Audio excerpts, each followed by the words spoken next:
Capitol Hill, where a sensitive high-stakes briefing is happening this morning. The admiral, who ordered a second strike on an alleged drug boat in September after two people survived the first attack, is now walking key lawmakers through that controversial decision. And you see him arriving there. That's Admiral Bradley. As that plays out, at any minute, we could also get the Pentagon watchdog report on another controversy from Pete Hegseth's tenure as Secretary of Defense regarding him accidentally texting sensitive attack plans to a journalist earlier this year. MS Now White House reporter Laura Barone-Lopez is joining us, along with our congressional reporter Michael Schnell, who's staking out that meeting there on the Hill. And also with us, retired Air Force Major General Stephen Lepper, former Deputy Legal Counsel to the Joint Chiefs Chair. Michael, how are we expecting this to play out today? How long could they be in there? Yeah, Anna, it could be a long day today for Admiral Frank Bradley and Joint Chiefs of Staff Chairman Dan Kane. Those are the two officials who are briefing these top Republicans and Democrats on that September 2nd strike. Now, those two officials, Admiral Bradley and Chairman Kane, they just left a meeting with Congressman Jim Himes. He is the top Democrat on the House Intelligence Committee. He is somebody who wanted to learn more information about what took place during those strikes. And we actually just heard, our colleague and our team heard from Congressman Himes. And I want to read to you some of what he said, what he heard in that briefing. And this is a direct quote. He said that he has respect for Admiral Bradley. He knows he has a storied career. He noted that Admiral Bradley walked him through and defended his conduct with those strikes.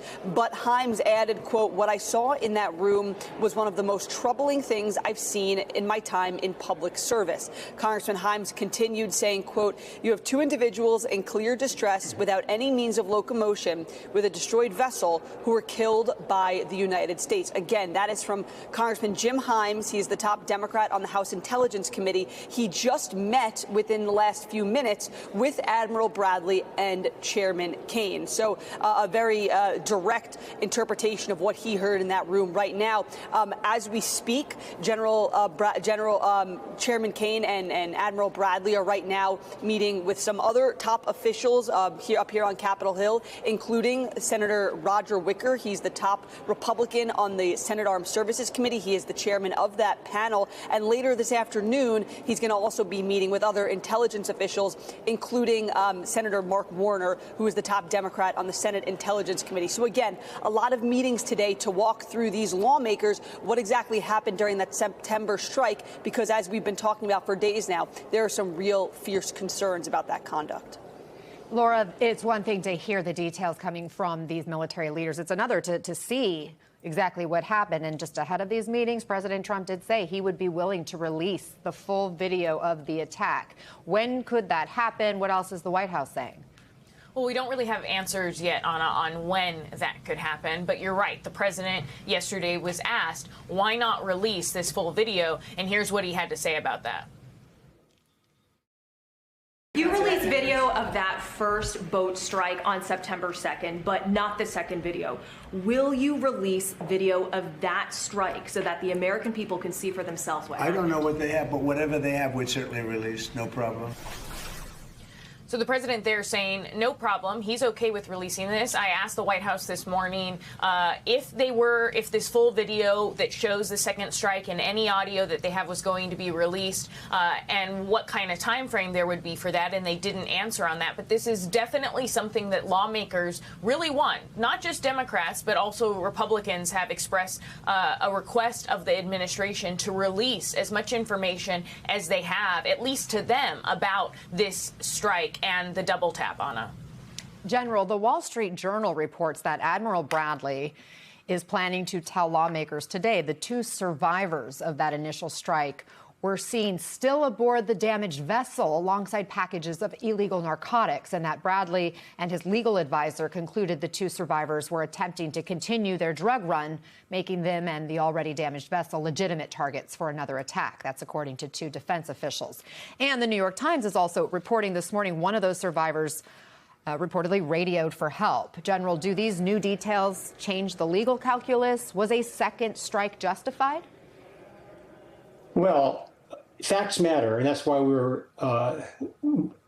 pleased that the Congress is going to investigate this. But assuming that this is a lawful armed conflict in the first place, which is something that most legal experts dispute, having a radio doesn't in and of itself deprive shipwrecked persons of their protection from attack. Even if the radio could summon friendly forces, which I understand has been alleged here, they're still shipwrecked unless they engage in a hostile act. We need to be really careful about arguments like this because they have the potential implications for U.S. forces. For example, downed U.S. airmen are equipped with survival kits that include life rafts and radios. Those radios are expressly intended to call for rescue by friendly forces. International law also considers downed airmen shipwrecked and deserving of protection and rescue. Under those circumstances, would we agree that having radios makes them lawful targets? I don't think so. Well, the other thing that strikes me here, General, is that if this is what happened, why hasn't the administration said that from the beginning? Why does the story keep changing?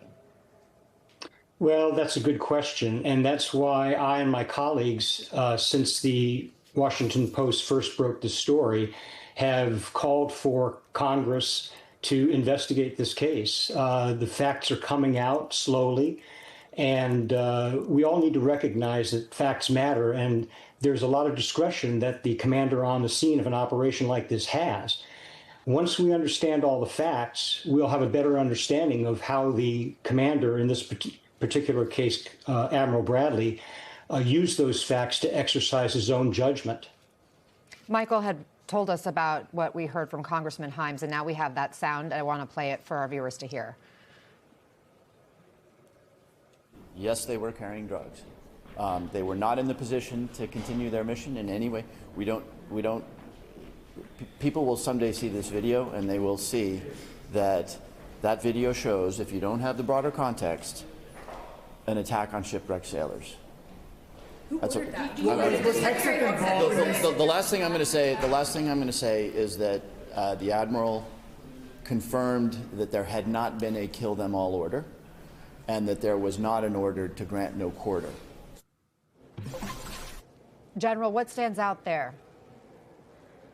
Well, what stands out there is that there are apparently a lot more facts here than either the Washington Post or any other media outlet has reported up to now. And, again, what the secretary described at the cabinet meeting about a boat being on fire and what has subsequently been reported as two survivors climbing back into the boat, all still lead me to the conclusion that these were survivors who were likely wounded, who may have been in a boat that continued to be able to float but could not take them to shore.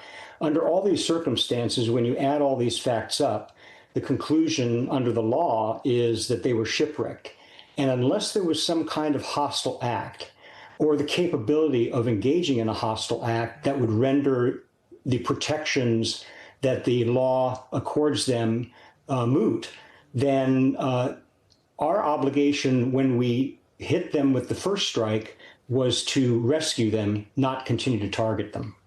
Let's turn to another Hegseth controversy that has been dubbed Signalgate. The DOD watchdog report could be out any minute now. And Laura, I know you have reporting that gives us a little bit of a preview of the findings laid out for us. Yeah, that's right. Along with Michael Schnell and I and others on the team, we have this reporting, but specifically a number of sources who read the report told me that Hegseth's actions by sending this information about an imminent Yemen strike through Signal, that text messaging app, put troops at risk, and was also told by a source that he was the sensitive, who spoke to me anonymously, because of the sensitive nature of the report. The source said that the report concluded that Hegseth shared classified information, although he does have the ability to declassify that. He failed to preserve records and put military operations and service members at risk when he sent this information. Now, two sources who also read the report told me that Hegseth did not turn over his phone when to the Inspector General throughout this investigation, was not very cooperative, and only provided a statement, did not sit for an interview with the Inspector General. Anna. So, General, as we await the public release of this report, what we know of the findings are damning. Hegseth shared classified information. He put service members in harm's way. He didn't preserve information. What does that tell you about his judgment, his decision making? Can military personnel trust the Secretary of Defense?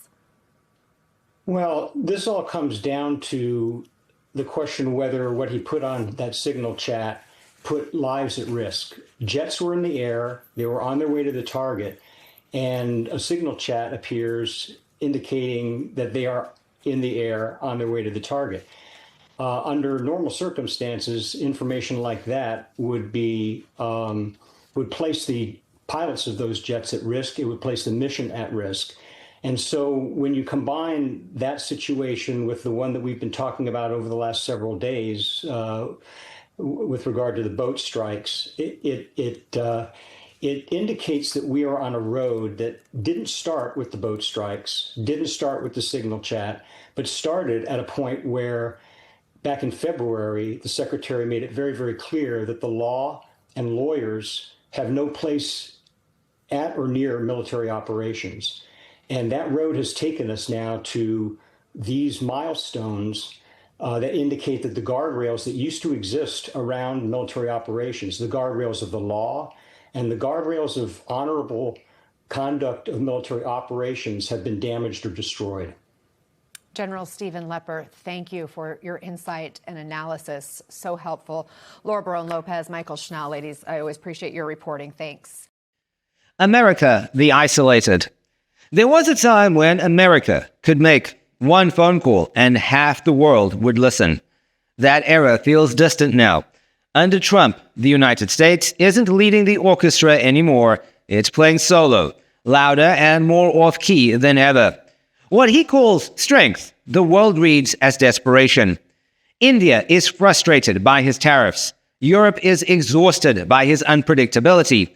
Latin America is resisting his bullying. Even traditional allies like Australia are watching every handshake twice. Trump has managed to turn a partnership into suspicion. He calls it independence, others call it isolation. The truth is, power doesn't vanish overnight. It fades as trust erodes.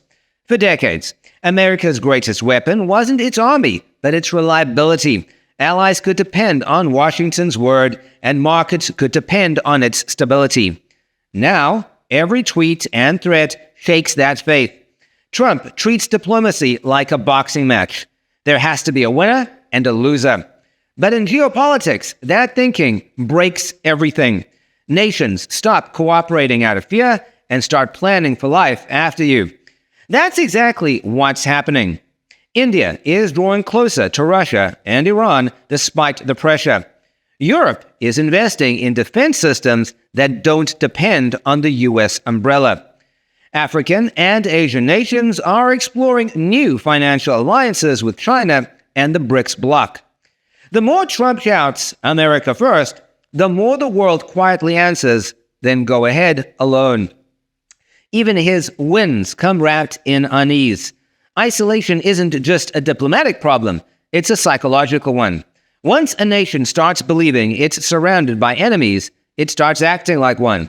Every criticism feels like sabotage, every question like betrayal. Trump's rhetoric feeds that paranoia, a story where only he sees the truth and the rest of the world conspires against him. The result? The United States is more divided abroad than ever. The American brand, once synonymous with opportunity, now carries the weight of unpredictability. Investors hesitate. Students rethink visas. Allies explore alternatives. The world isn't anti-American, it's anti-instability. And under Trump, instability is the only constant. Empires rarely fall with a bang. They fade through arrogance. America's decline won't come from defeat in war, but from self-inflicted solitude. Trump wanted to make America feared again.